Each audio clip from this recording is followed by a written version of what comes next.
Today I'm going to be covering this cardboard box.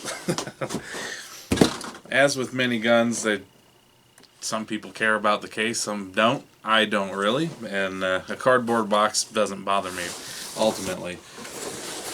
Not that we've not seen these videos online already, but the Smith and Wesson M&P 1522,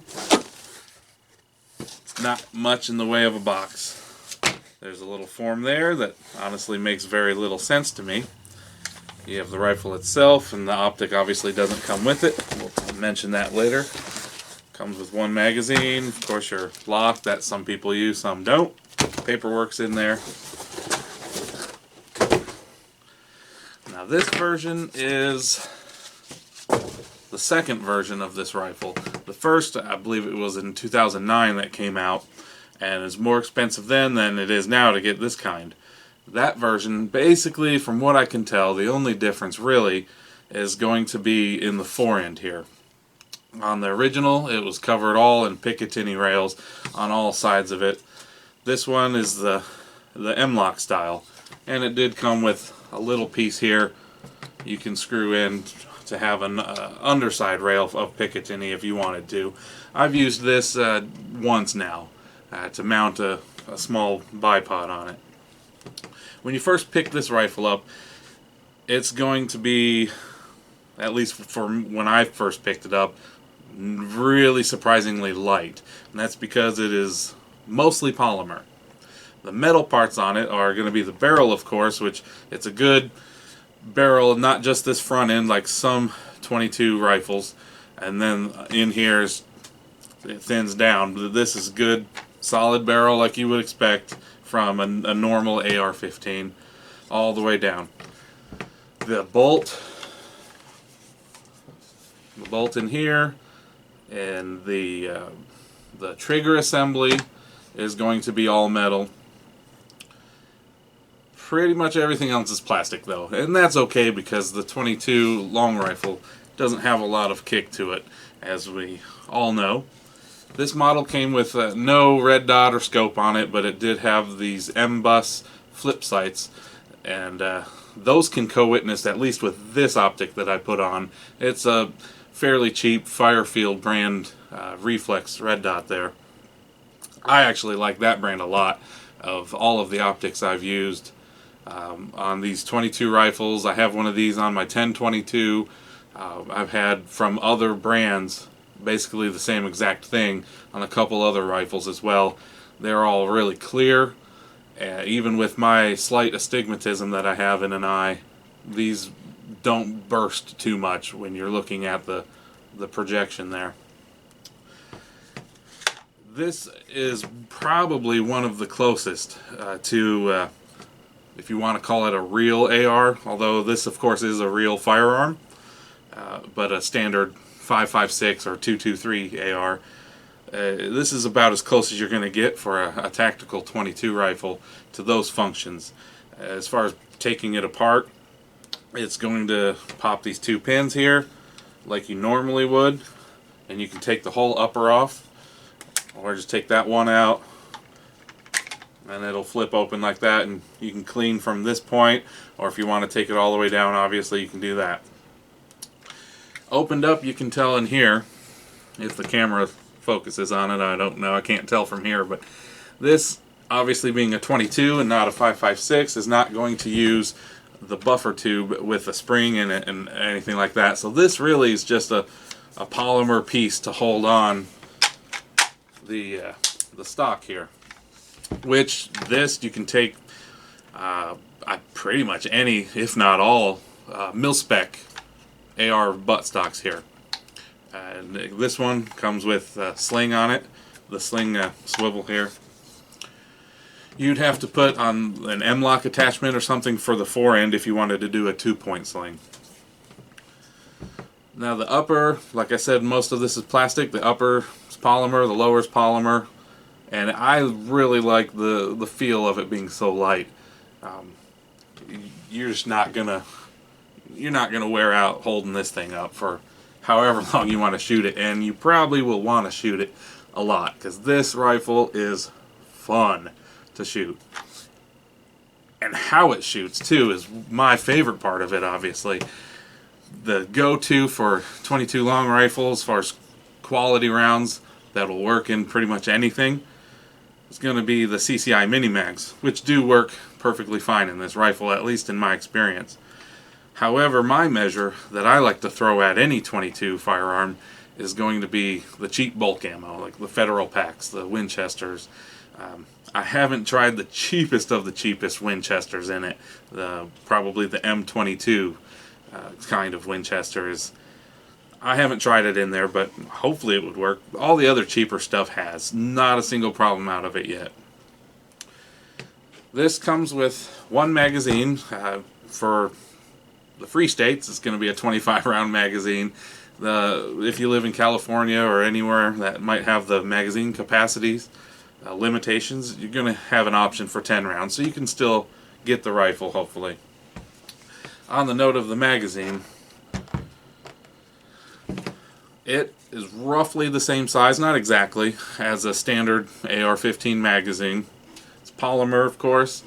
The thing that I nitpick about that I don't like particularly, and it's not a big enough deal for me to be a deal breaker, is this window, this open window here. You can see the spring, and when it's loaded you'll be able to see the rounds in there.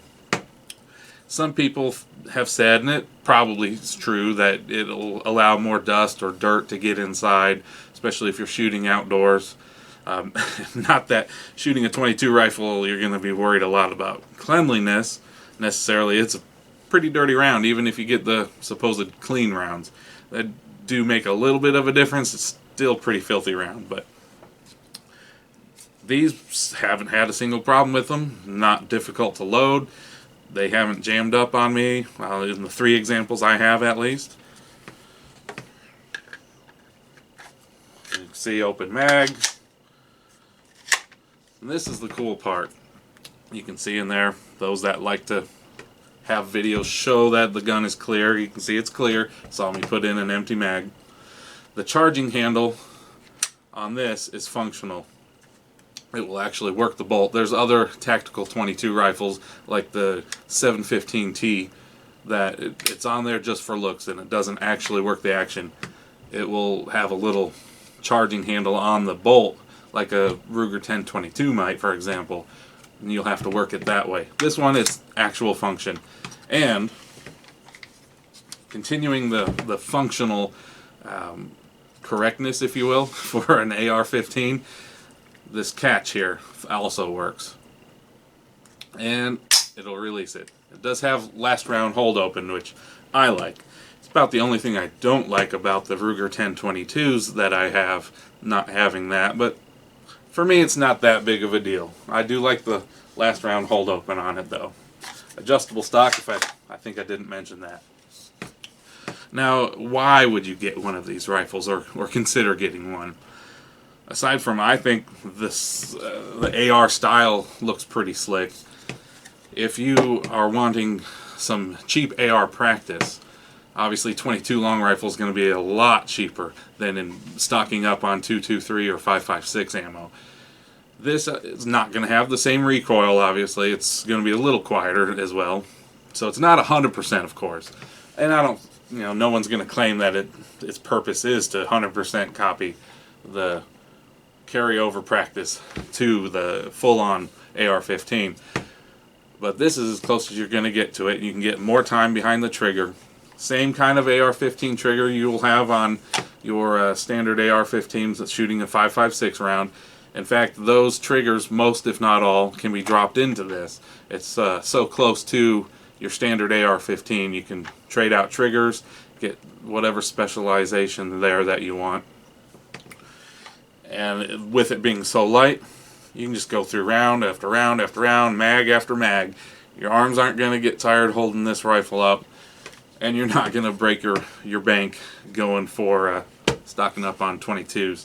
You can get a brick of 500 or more for $20, and it's maybe 5 cents a round or so. That's sure going to beat 30 cents or more a round for the 223 and 556. I've found this to be as accurate as I can be with it anyway.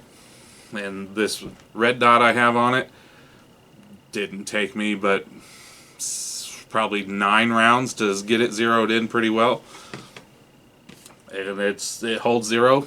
If you're interested in the Firefield brand, check them out. I think this one was about $50 or so. There's other, mostly the same, but slightly different versions of it from Firefield and other brands that are even as cheap as $20 and have worked just as well in my uses for it, at least. So if you're in the market for some cheap, really fun shooting, you really can't go wrong with this. And the cost of it, when the first version of it came out, it was at least $50 from what I've been able to find out. $50 more expensive than you're going to find these now. And as far as what you're finding these for now, I've seen it, the cheapest I've seen it on sale somewhere was about $300. And that, boy, if you can catch that deal, get 2 of them if you can. But I'm looking right now around just hair under $400, basically $400 or $450-ish is what I've been seeing a little bit earlier today when I was looking up current prices of it.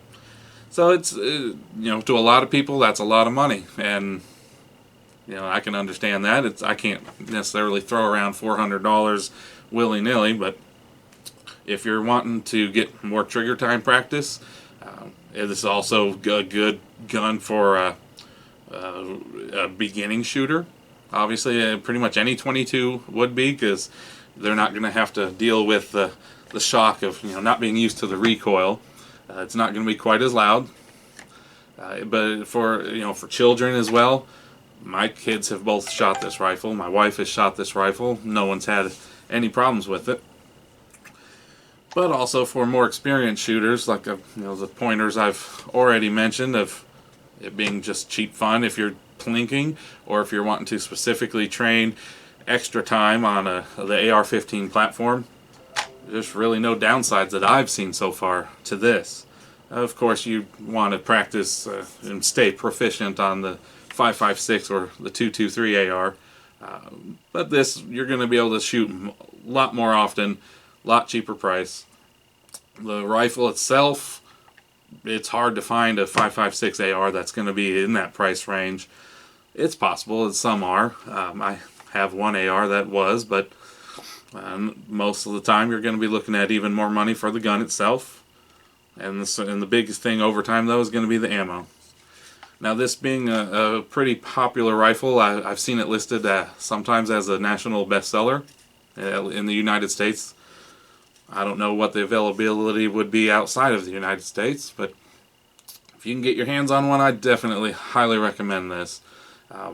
Other options are great too, and certainly check those out. But if you can borrow one of these from a gun range that rents guns out, give it a shot. If you have a friend that has one, definitely consider asking them to let you use it a little bit, and consider picking one up on your own.